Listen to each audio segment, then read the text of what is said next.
how do we move on from mistakes? This is a question that I get every single day. It's by far the most asked question that I get as a coach, both on the ice and in the mental gym. And here's why. Let's break it down why it's so hard to move past mistakes in the first place. Now, there's this thing that we have a love-hate relationship with, and that's called perfection. A lot of us are raised to think that being perfect is actually an attainable goal.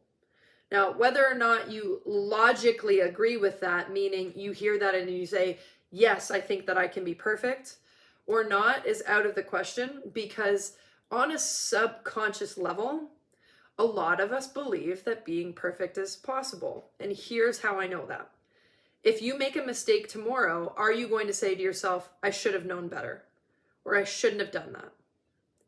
If the answer is yes, then you believe on some level that you're supposed to be perfect.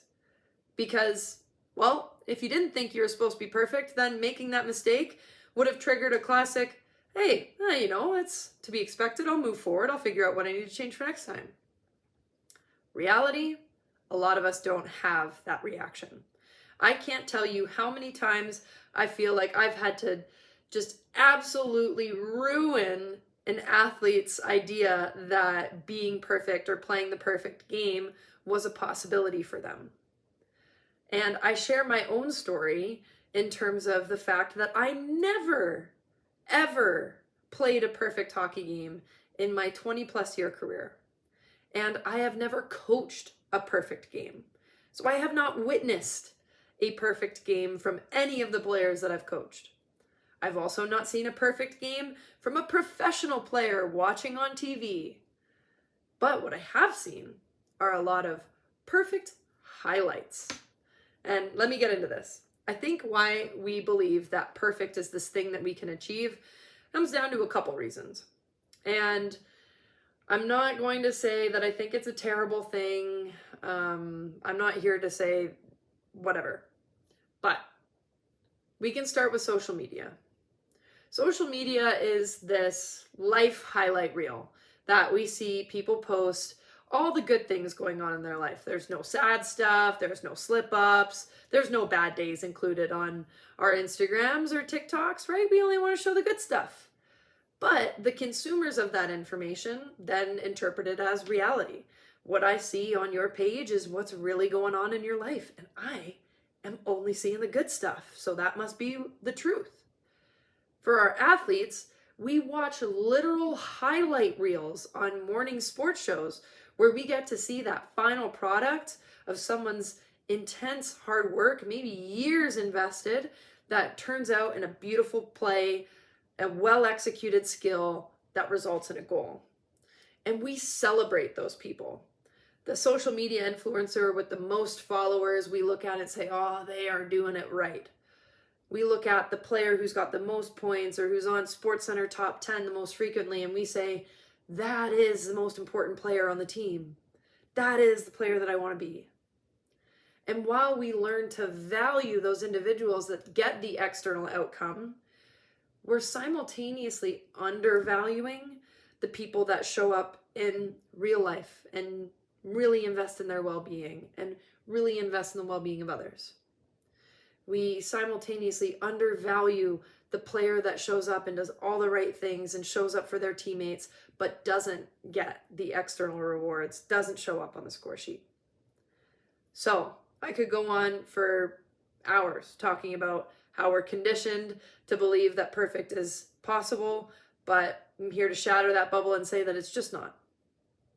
So if we look at the definition of perfect, we understand that it's the absence of mistakes or blemishes. Then we can understand that, well, by definition, mistakes are actually part of the process. And here's how we move forward from mistakes. We have to have these three things. These are the most important things. And I think the third one is the most important when it comes to moving forward from mistakes. The first is curiosity. If we are able to turn that judgment that we feel for ourselves when we make a mistake that says, oh, you should have done better, you should have known better, you're better than that, Then we can get to number 2, an understanding. I'm able to figure out what actually caused the mistake to happen and what was my role in creating that outcome. And then, and only then, can we get to the 3rd, which is creating a plan. When we make that mistake and we practice curiosity to figure out where the breakdown was, and then we create the understanding of, okay, I understand the breakdown and I know my role in it. Now we can get to the point of, okay, what do I need to do to address that role that I played, that thing that I did, the behavior I engaged in that caused the mistake? How can I address that and change it? Make little edits so that in future attempts I can create a different outcome. And now we're in this whole thing called a feedback loop where we get information coming into us, like making a mistake, something didn't work, you didn't get the outcome. And we can say, I wonder what's going on there. Let me figure out what my role in it is, and let me move forward with that new information, as opposed to getting the information and feeling absolutely leveled, losing our confidence, losing our sense of motivation, not feeling engaged in the process anymore because we feel shattered that we made a mistake, because it means that I am not good enough and that I never will be good enough. The formula of moving from curiosity to understanding to a plan is one that incorporates the fact that making mistakes is always going to be part of the equation.